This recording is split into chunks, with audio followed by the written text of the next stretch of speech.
Hello dear students, I welcome you all again in this video. This video is basically for your doubt session.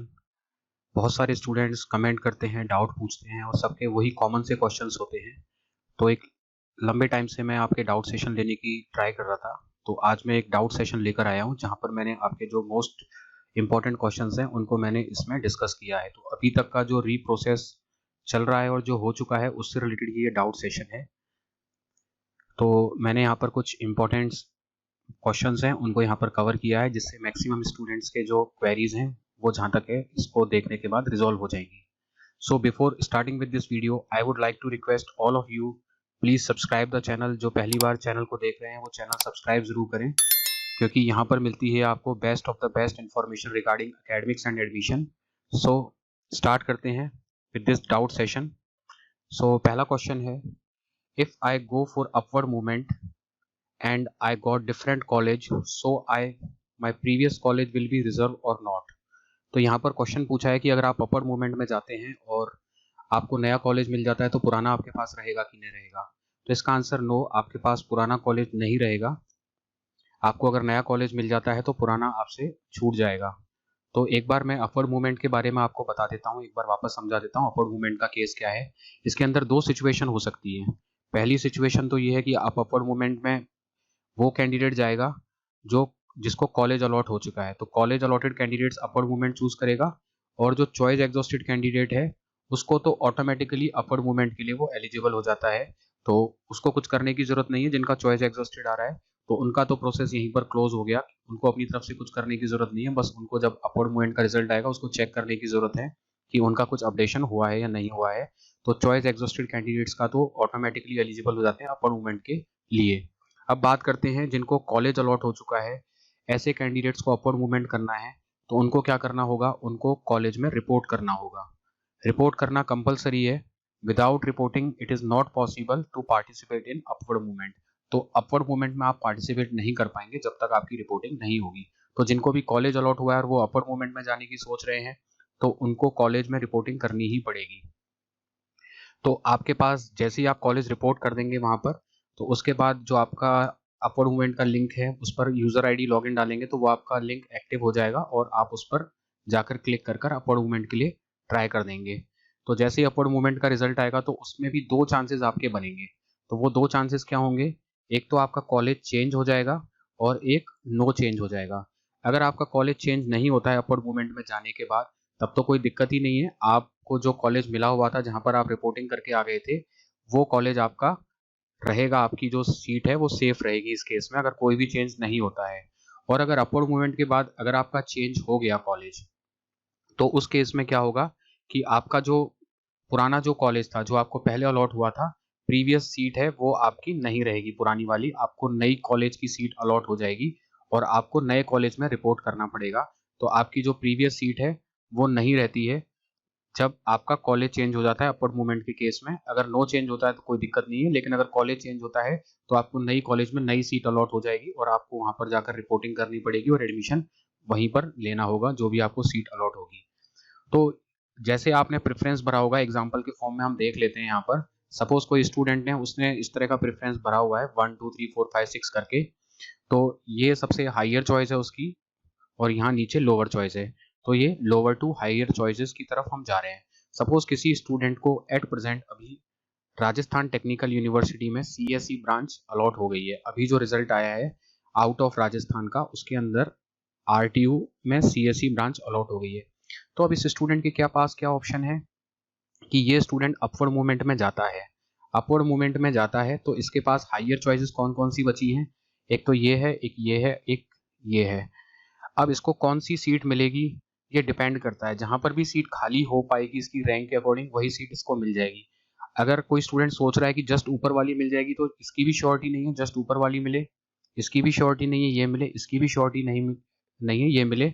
इन तीनों में से जहां पर भी seat available हो पाएगी इसके अकॉर्डिंग, वो जो प्रोग्रामिंग की हुई है, जो सिस्टम के अंदर प्रोग्रामिंग है डिसाइडेड है उसके अकॉर्डिंग जहां पर सीट वैकेंट होगी इसकी हायर प्रायोरिटी में, सपोज पहले इसको चेक किया जाएगा, इन सभी को चेक किया जाएगा प्रायोरिटी के अकॉर्डिंग और प्रायोरिटी के अकॉर्डिंग इन सभी सीट्स में चेक किया जाएगा और जो भी इसकी हायर प्रायोरिटी होगी उसको प्रेफरेंस देकर वो अलॉट की जाएगी। हो सकता है कि सबसे पहले ये वाली प्रायोरिटी चेक करी गई, यहाँ पर सीट खाली नहीं हुई है तो इस स्टूडेंट को शिफ्ट कर दिया जाएगा एआईडीएस में, यहाँ चेक किया जाएगा तो अगर एआईडीएस में सीट खाली है तो उसको अलॉट हो जाएगी एआईडीएस। तो ऊपर के आपके जितने भी प्रेफरेंसेस हैं जहाँ पर सीट वैकेंट मिलेगी वहीं पर आपको एडमिशन अलॉट किया जाएगा। तो आपको पूरा अपवर्ड मूवमेंट का सिनेरियो मुझे लगता है क्लियर हो गया होगा इसको देखने के बाद। तो अपवर्ड मूवमेंट के जितने भी केसेस हो सकते हैं वो मैंने आपको बता दिए हैं। चॉइस एग्जॉस्टेड हो रहा है तो आपको कुछ नहीं करना है, आपको वेट करना है जब चॉइस उसका रिजल्ट आएगा अपवर्ड मूवमेंट का, आपको देख लेना है। वही एक ऑप्शन आपके पास बचा है। जिनको कॉलेज अलॉट हो चुका है उनको रिपोर्ट करना है अगर वो अपवर्ड मूवमेंट में पार्टिसिपेट करना चाह रहे हैं। तो उसके अंदर दो सिचुएशन आ जाएंगी, एक तो अपवर्ड मूवमेंट में पार्टिसिपेट करने के बाद उनका कॉलेज चेंज हो सकता है और एक नहीं भी हो सकता है। कॉलेज चेंज नहीं होता है तब तो उनके पास वो पुरानी सीट वही रहेगी, उनको कुछ करने की ज़रूरत नहीं है।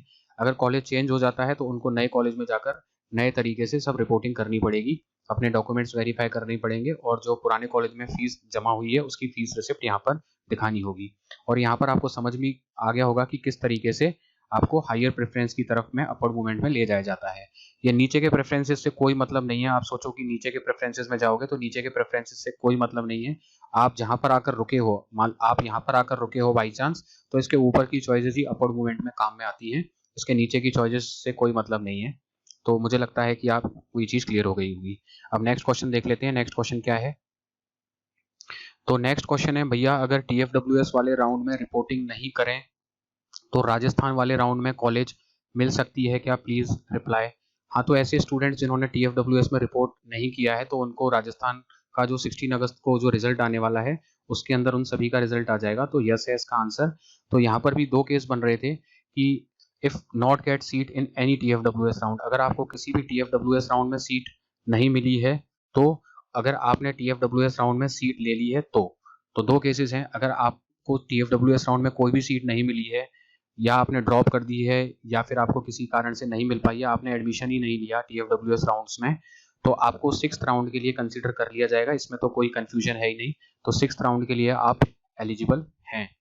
और दूसरा केस यहाँ पर बनता है कि अगर आपने सीट चॉइस कर ली है, टीएफडब्ल्यूएस में एडमिशन ले लिया है, तो उस केस में आपको जो राजस्थान का राउंड है 6th राउंड, वहां पर सीट मिलेगी कि नहीं मिलेगी तो ये अभी क्वेश्चन मार्क है, क्योंकि रिटर्न में कोई गाइडलाइन है नहीं और इतनी क्लैरिटी नहीं है। तो जब तक कोई क्लैरिटी नहीं होती तो मैं भी अपनी तरफ से उसको ऑथेंटिकेट नहीं कर सकता। बट जो जो बातें मेरी नोटिस में हैं, जो सब कुछ है वो मैं आपको बता देता हूँ कि काफ़ी स्टूडेंट ने रीप के ऑफिस में पर्सनली विजिट किया था, कॉल किया था, तो उन्होंने वर्बली तो कह दिया कि हाँ, जिन्होंने सीट ली है नहीं ली है टीएफडब्ल्यूएस राउंड में, उन सभी को 6th राउंड में उनका सीट अलॉटमेंट होगा, सभी को रिजल्ट मिलेगा। ऐसा रीप ने अनऑफिशियली इसलिए बोल रहा हूँ क्योंकि उन्होंने रिटर्न डॉक्यूमेंट तो कोई निकाल नहीं रखा है, बट स्टूडेंट्स ने रीप ऑफिस में विजिट किया है और टेलीफोनिकली पता किया तो उन्होंने तो बोल दिया कि आपकी जो टीएफडब्ल्यूएस की सीट है वो भी रिजर्व रहेगी और आपको 6th राउंड में भी सीट मिल जाएगी। बट मुझे यहाँ पर डाउट है कि क्या एक ही स्टूडेंट को 2 सीट अलॉट हो सकती हैं, तो इसको लेकर मेरे को डाउट है, इसलिए मैं श्योर नहीं हूँ, कन्फर्म नहीं हूँ, क्योंकि रिटर्न गाइडलाइंस नहीं है। तो अगर रिटर्न गाइडलाइंस होते कहीं पर ऐसा होता तो मैं आपको बता पाता, क्योंकि उन्होंने ये भी नहीं बता रखा कि टीएफडब्ल्यूएस की अगर फीस किसी कॉलेज में जमा हो गई है तो उसको लेकर क्या गाइडलाइंस हैं, कम से कम उसको लेकर भी गाइडलाइंस क्लियर होने चाहिए थे। तो वो भी फीस ट्रांसफर को लेकर भी गाइडलाइंस इसमें क्लियर नहीं है। और वैसे अगर लॉजिकली सोचा जाए तो जो टीएफडब्ल्यूएस की सीट्स होती हैं वो एक्स्ट्रा नेचर की होती हैं, मतलब वो एक्स्ट्रा नेचर की होती हैं। जैसे किसी कॉलेज के पास 60 सीट है तो उसके पास उसके अंदर 3 सीट एक्स्ट्रा नेचर की होती हैं। अगर ये फिल हो जाती है नहीं हो जाती है तो कॉलेज को ज़्यादा इससे फर्क नहीं पड़ता है। तो इस वजह से क्या होता है कि कोई बड़ी बात नहीं है कि एक ही स्टूडेंट को टीएफडब्ल्यूएस की सीट भी अलॉट कर दी जाए और मेन जनरल राउंड में भी अलॉट कर दी जाए। तो करने को तो कर सकते हैं क्योंकि कॉलेज को फर्क नहीं पड़ता। और टीएफडब्ल्यूएस का राउंड है, जैसे टीएफडब्ल्यूएस की सीट में बाद में भी एडमिशन मिलता है, जब आपका 6th राउंड आएगा तभी भी स्टूडेंट्स को टीएफडब्ल्यूएस सीट मिलने के कॉलेज लेवल पर चांसेस रहते हैं। तो अगर रीप ने ऐसा कहा है, काफ़ी स्टूडेंट्स बता रहे हैं, तो ऐसा हो भी सकता है। अगर आपका लक अच्छा रहा तो आपको टीएफडब्ल्यूएस के साथ साथ जो मेन राउंड होगा उसमें भी सीट अलॉट हो जाएगी। अगर रीप ने जैसा कुछ कहा है टेलीफोनिकली या वर्बली, जो भी उन्होंने कहा है, अगर ऐसा उनकी बात सही है तो आपको उस राउंड में भी सीट अलॉट हो जाएगी अगर आपका लक अच्छा है तो आपके पास 2 ऑप्शन रहेंगे कि आप किस सीट को रखना चाह रहे हैं, किसको छोड़ना चाह रहे हैं। तो ये डिपेंड करता है आने वाले दिनों में, बट अभी तक कोई रिटन डॉक्यूमेंट्स में तो इन्होंने इस तरह का कोई क्लैरिफिकेशन नहीं दे रखा है, तो इसलिए मैं श्योर नहीं हूँ इस चीज़ में, क्योंकि ये जो कुछ भी मैंने सुना है, बच्चों ने जो बताया है, उसके बेसिस पर मैं ये चीज़ आपको बता रहा हूँ। तो एक्स्ट्रा नेचर की सीट होती है, दे भी सकते हैं, और ये TFWS का ऑप्शन अभी खत्म नहीं होता। ये जो 6th राउंड होगा, 7th राउंड होगा, उसके बाद भी TFWS स्टूडेंट्स को मिलती है जिनकी मेरिट अच्छी होती है। अगर TFWS की सीट इन राउंड में खाली रह जाती है तो उस टाइम पर भी मिलने के चांसेस होते हैं। तो इसको लेकर भी ये भी बहुत क्वेश्चन इसको लेकर डाउटफुल थे, तो ये चीज़ भी आपके लिए क्लियर हो गई होगी। अब नेक्स्ट क्वेश्चन की तरफ बढ़ते हैं। सर, फीस कितनी ले जानी है, वो कहाँ से देखें? फीस कितनी ले जानी है, कहाँ से देखें? सर, रिपोर्टिंग के टाइम पर पूरी फीस जमा करनी होती है, पड़ती है क्या? तो इसका आंसर ये है कि नहीं, आपको सेमेस्टर फीस ही जमा करनी होती है, और उसके अंदर सेमेस्टर फीस के अंदर क्या होता है, ट्यूशन फीस इंक्लूड होती है। तो ट्यूशन फीस होती है, क्वेश्चन मनी आपको जमा करानी पड़ती है, और कुछ मिसलेनियस फीस होती है। जैसे कई कॉलेज क्या करते हैं, RTO डेवलपमेंट फीस भी इसी में से ले लेते हैं, और आई कार्ड वगैरह की फीस ले लेते हैं, तो छोटी मोटी मिसलेनियस फीस होती है, तो वो सब आपको जमा करानी पड़ती है। काफ़ी कॉलेज 7,500 रुपये ले रहे हैं क्वेश्चन फीस को, बट अभी जो स्टेट लेवल फ़ी कमेटी है उसने 5,000 ही शो कर रखा है। तो ये चीज़ आप कॉलेज वालों से क्लियर कर लीजिए कि स्टेट फ़ी कमेटी ने तो 5,000 ही बता रखा है लेने के लिए, आप 7,500 क्यों ले रहे हैं? तो ये आप उनसे कंफर्म कर सकते हैं।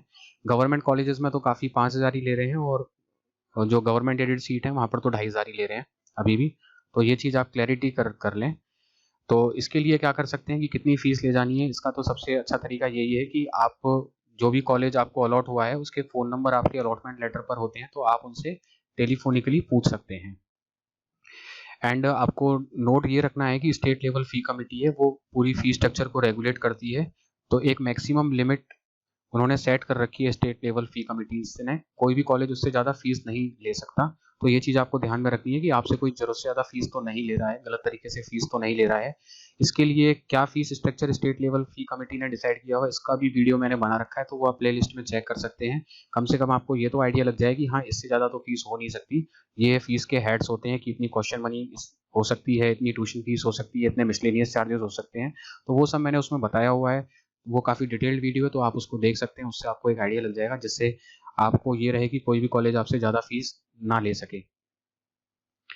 तो ये फीस के रिगार्डिंग है। नेक्स्ट क्वेश्चन है,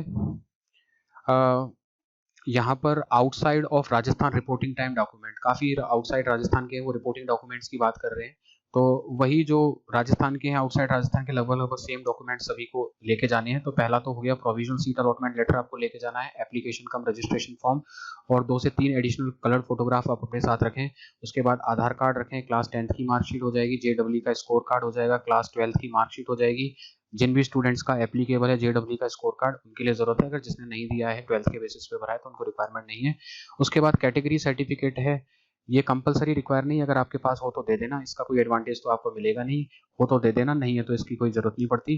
डोमिसाइल सर्टिफिकेट का भी ऐसा है, अगर हो तो आपके पास दे देना, नहीं है तो कोई दिक्कत नहीं होती, ये भी कंपलसरी डॉक्यूमेंट नहीं है। इनकम सर्टिफिकेट की बात करें तो ये भी नॉट कंपलसरी है, क्योंकि अगर आपको एडवांटेज नहीं मिल रहा है आपको, तो इनकम सर्टिफिकेट की भी रिक्वायरमेंट नहीं आती है। बट मैं सजेस्ट करूंगा कि आप बनवा कर दे सकें तो दे दें इनकम सर्टिफिकेट को, क्योंकि हो सकता है कि जब TFWS का कुछ इंटरनल राउंड्स में एडमिशन मिलते हैं, तो हो सकता है कि आपको वापस से कंसिडर कर लिया जाए TFWS सीट्स के लिए। तो ये डिपेंड करता है, कोई ना कोई अगर बेनिफिट मिलेगा फीस के बेसिस पर, आपकी इनकम के बेसिस पर, तो आप हो सकता है वो अवेल कर पाएँ, अगर आप इजी वे में इनकम सर्टिफिकेट जमा करा देंगे। अगर आप बिल्कुल ही नहीं कराएंगे तो आपको आगे कोई भी इनकम रिलेटेड कोई भी फैसिलिटी मिलने की बात होगी तो उसमें कंसिडर नहीं किया जाएगा। तो अगर आप कोशिश कर सकते हैं जमा कराने की तो इसको करा दें, और नहीं हो पा रहा है तो कोई बात नहीं, तो इसकी भी आपको इतनी ज़रूरत है नहीं, बट मैं सजेस्ट करूंगा अगर बन सकता है तो बनाकर दे दें। उसके बाद मेडिकल फिटनेस सर्टिफिकेट है, मेडिकल फिटनेस सर्टिफिकेट आपको देना है, ये कंपलसरी है, इजीली बन जाता है। आप अगर बिहार से हैं, कहीं से भी हैं आप, तो वहाँ के डॉक्टर से बनवा सकते हैं। इनकम सर्टिफिकेट का भी फॉर्मेट मैंने बता रखा है, उस फॉर्मेट में जो साइन वगैरह हैं वो आप अपने स्टेट से भी करा सकते हैं, ज़रूरी नहीं उसमें साइन कराने होते हैं, तो गवर्नमेंट एम्प्लॉय के साइन कराने होते हैं, नोटरी से अटेस्टेड कराना होता है, तो वो कहीं से भी करा सकते हैं। मेडिकल फिटनेस सर्टिफिकेट भी आप कहीं से भी बना सकते हैं, प्राइवेट डॉक्टर हो चाहे गवर्नमेंट डॉक्टर हो, वो जो फॉर्मेट दे रखा है उसको फिल करा कर आपको लाना है और देना है। और आपको जो भी फीस है, जो भी कॉलेज की फीस डिसाइडेड है, वो फीस वहाँ पर जमा करानी है एडमिशन लेते वक्त। माइग्रेशन सर्टिफिकेट है, काफ़ी कॉलेज इसी टाइम पर मांग लेते हैं, कैरेक्टर सर्टिफिकेट भी मांग लेते हैं, टीसी, बट ये बाद में आप जमा करा सकते हैं। काफ़ी कॉलेज इनको शुरुआत में ही मांग लेते हैं, काफ़ी कॉलेज बाद में भी मांग लेते हैं, तो ऐसा कोई हार्ड एंड फास्ट नहीं है, इनको आप बाद में भी जमा करा सकते हैं। और ओरिजिनल डॉक्यूमेंट्स के लिए मैंने बता दिया कि जब आप अपना सीट कंफर्म कर रहे हैं उस कॉलेज में, आप में बिल्कुल भी आपके दिमाग में कोई भी कन्फ्यूजन नहीं बचा है, तभी ओरिजिनल डॉक्यूमेंट्स जमा कराएं। अगर थोड़ा बहुत भी कन्फ्यूजन है आपके दिमाग में तो ओरिजिनल डॉक्यूमेंट्स डिपॉजिट नहीं कराएं, क्योंकि अगर आप अपवर्ड मूवमेंट में जाते हैं तो फिर आपको पिछले कॉलेज से ओरिजिनल डॉक्यूमेंट्स कलेक्ट करने पड़ेंगे, तो दिक्कत आएगी यहाँ से वहाँ जाने में। तो इसलिए आप ओरिजिनल डॉक्यूमेंट्स जमा ना कराएं, और रीप भी यही कहता है कि जब तक आप कॉलेज फाइनल ना कर लें तब तक अपने ओरिजिनल डॉक्यूमेंट्स जमा ना कराएं। अगला क्वेश्चन है, हाँ ये काफ़ी एक्स सर्विसमैन कैंडिडेट्स काफ़ी क्वेश्चन कर रहे हैं कि उनको क्या सर्टिफिकेट देने हैं। तो ये जितनी भी कैटेगरीज होती हैं, ex serviceman, ex service 2, ex serviceman 3, 4, 5, 6, जितनी भी कैटेगरीज होती हैं उन सब से रिलेटेड इस तरह के सैम्पल डॉक्यूमेंट्स हैं, तो वो इस तरह के फॉर्मेट्स पर भी बनवा सकते हैं। और डिस्चार्ज डायरी भी होती है, जनरली डिस्चार्ज डायरी एक कॉमन डॉक्यूमेंट होता है, काफ़ी कॉलेज उसको कंसिडर करते हैं, नहीं भी करते हैं, और इस तरह का फॉर्मेट होता है, आपकी कैटेगरी से रिलेवेंट होता है, तो ये तो हर जगह वैलिड है। तो इन सर्टिफिकेट्स को आप यूज कर सकते हैं, जो भी एक्स सर्विसमैन कैटेगरी है तो उनको ये सर्टिफिकेट देना होता है। अगला क्वेश्चन है, सर हमारे पास 4-5 पेज का इनकम सर्टिफिकेट है, क्या यह कॉलेज में चल जाएगा क्या, या फिर एक पेज का बनाना पड़ेगा? तो काफ़ी स्टूडेंट्स ने 4 पेज वाला बनवा लिया है। 4 पेज वाला वैलिड नहीं है इस बार, क्योंकि साफ साफ ये 1 पेज फॉर्मेट है, इसको रीप ने बता दिया है कि आपको ये 1 पेज फॉर्मेट है, यही यूज करना होगा। तो आप इस 1 पेज फॉर्मेट को बना लें। 4 पेज फॉर्मेट का तो बहुत मुश्किल होता है बनाना, अगर वो बन गया है तो ये तो बहुत आसान है, ये तो बहुत आसानी से बन जाता है, तो आप इसको बनवा लें, क्योंकि 4 पेज का वैलिड नहीं है। गवर्नमेंट कॉलेज तो बिल्कुल ही नहीं मानेगा, और अच्छे प्राइवेट कॉलेज हैं वो भी नहीं मानेंगे। होता क्या है कि जो गवर्नमेंट कॉलेज हैं, चाहे कैसा भी हो, वो तो एज पर डॉक्यूमेंट्स ही आपको एडमिशन देगा, वो नहीं मानेगा चाहे कैसा भी हो। और प्राइवेट कॉलेज में भी जो अच्छे प्राइवेट कॉलेज हैं जिनकी सीट काउंसलिंग से फिल हो जाती है, तो वो भी बहुत स्ट्रिक्ट तरीके से डॉक्यूमेंट मांगते हैं, वो भी बिल्कुल आपको छूट नहीं देंगे किसी भी तरीके से। और जिन कॉलेजेस में अच्छे एडमिशन नहीं होते, जिन प्राइवेट कॉलेजेस में, तो वो आपको कहीं ना कहीं लीनियंसी दे देते हैं, वो सब कंसीडर कर लेते हैं, क्योंकि उनको सीट उनकी खाली रह रही है तो उनको उसको भरने से मतलब रहता है। तो वहाँ पर आपको थोड़ा रिलैक्सेशन मिल जाता है कि आपने कौन सा इनकम सर्टिफिकेट जमा कराया है, मेडिकल जमा कराया है कि नहीं कराया। तो जो कॉलेज हैं जो इतने नामी नहीं है, तो वो तो आपको हर सर्टिफिकेट में आपकी सिर्फ 10th 12th की मार्कशीट ठीक से चेक करेंगे, और उसके बेसिस पर ही आपको एडमिशन मिल जाएगा। बाकी जो बड़े कॉलेजेस हैं, वहाँ आपको जो लिस्ट ऑफ जितने भी डॉक्यूमेंट शो किए हुए हैं वो सब वो मांगेंगे ही मांगेंगे, उनके बिना आपको कंसिडर नहीं करेंगे, तो इस चीज़ का आपको ध्यान में रखना है। अगला क्वेश्चन है कि व्हेन विल कॉलेज स्टार्ट्स। हाँ, काफ़ी स्टूडेंट्स पूछ रहे हैं, क्योंकि एडमिशन प्रोसेस स्टार्ट हुए भी 1 महीने से ज़्यादा हो गया है, स्टूडेंट्स भी परेशान हो गए हैं, कब तो काउंसलिंग का रिजल्ट आएगा, कब कॉलेज स्टार्ट होगा। तो मैं आपको बता दूं कि कॉलेज जो आपके स्टार्ट होंगे वो 1 सितंबर के बाद ही स्टार्ट होंगे, और ये जो स्टार्ट होंगे वो 1 सितंबर से 15 सितंबर के बीच में कभी भी स्टार्ट हो सकते हैं। तो आपका जो कॉलेज है डिपेंड करता है आपका कॉलेज का, कि आपका कॉलेज आपको इन 1 सितंबर से 15 सितंबर के बीच में कौन सी डेट देता है और किस डेट से बुलाना शुरू करता है। तो 1 सितंबर से पहले तो ना के बराबर चांसेस हैं, क्योंकि एआईसीटी के कैलेंडर के अकॉर्डिंग 1 सितंबर से 15 सितंबर के बीच में क्लासेस होनी स्टार्टेड हैं, और 15 सितंबर तक तो किसी भी हालत में स्टार्ट हो ही जानी चाहिए क्लासेस, ऐसे गाइडलाइंस हैं। तो जितना भी एडमिशन प्रोसेस है वो हर तरीके से, कोई भी राउंड हो, चाहे किस तरह की भी एडमिशन हो, डायरेक्ट हो, स्पॉट हो, चाहे किसी भी तरह का एडमिशन हो, चाहे सेकेंड ईयर बीटेक के एडमिशन हो, चाहे कोई से भी एडमिशन हो, वो सभी 15 सितंबर लास्ट डेट है। 15 सितंबर तक हर तरह का एडमिशन प्रोसेस क्या हो जाएगा, कंप्लीट हो जाएगा, और 15 सितंबर के बाद तो आपकी जो क्लासेस हैं वो फ्लो में स्टार्ट हो जाएंगी। तो ये कॉलेज स्टार्ट करने की जो डेट्स है अभी टेंटेटिव 1 सितंबर है, और 1 to 15 सितंबर के बीच में आपको कभी भी जो भी कॉलेज अलॉट होगा वो आपको डेट्स बता देगा। नेक्स्ट क्वेश्चन है, मैं जैसे ड्रॉपर हूँ तो मुझे चाहिए क्या गैप 1 ईयर सर्टिफिकेट, और एक दोस्त है मेरा वो 2 ईयर्स ड्रॉपर है, उसको भी चाहिए क्या? हाँ, तो अगर आपने कोई 12th क्लास के बाद ड्रॉप ले लिया है तो पहले ड्रॉप का सर्टिफिकेट बनाना पड़ता था, गैप सर्टिफिकेट बनाना पड़ता था, पिछले साल तक जरूरी था गैप सर्टिफिकेट बनाना, बट इस साल से गैप सर्टिफिकेट की कोई रिक्वायरमेंट नहीं है। गवर्नमेंट ने जो गैप सर्टिफिकेट बनाने का जो सिस्टम था उसको हटा दिया है। तो अगर आपके पास गैप सर्टिफिकेट नहीं है, कोई दिक्कत नहीं है, आप बिना गैप सर्टिफिकेट के एडमिशन ले सकते हैं। अगर कोई कॉलेज आपसे मांगता है तो आप मुझे कमेंट करके बता देना, मैं आपको मेल कर कर आपकी हेल्प कर दूंगा, कोई दिक्कत नहीं है। तो गैप सर्टिफिकेट की रिक्वायरमेंट नहीं है इस साल से।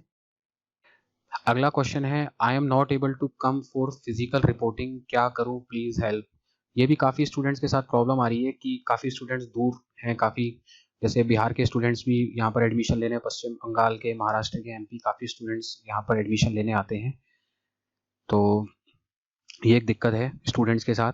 तो आपको फिजिकल रिपोर्टिंग इज कंपलसरी कर रखा है रीप ने, तो आपको फिजिकल रिपोर्टिंग तो करनी ही पड़ेगी, उसने कोई छूट दे नहीं रखी है। अगर आपको एडमिशन लेना चाह रहे हैं और अपवर्ड मूवमेंट करना चाह रहे हैं तो भी आपको फिजिकल रिपोर्टिंग करनी ही पड़ेगी, ऑनलाइन रिपोर्टिंग का कोई सिस्टम है नहीं।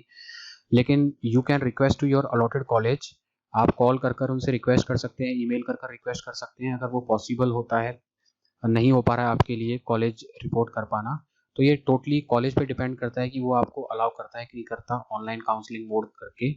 तो ये सिर्फ कॉलेज पे डिपेंड करता है कि आप अपनी बात समझा पा के उनके रिक्वेस्ट करके कुछ करवा पा रहे हैं कि नहीं करवा पा रहे। तो ये सब कुछ उसी पर डिपेंड करेगा।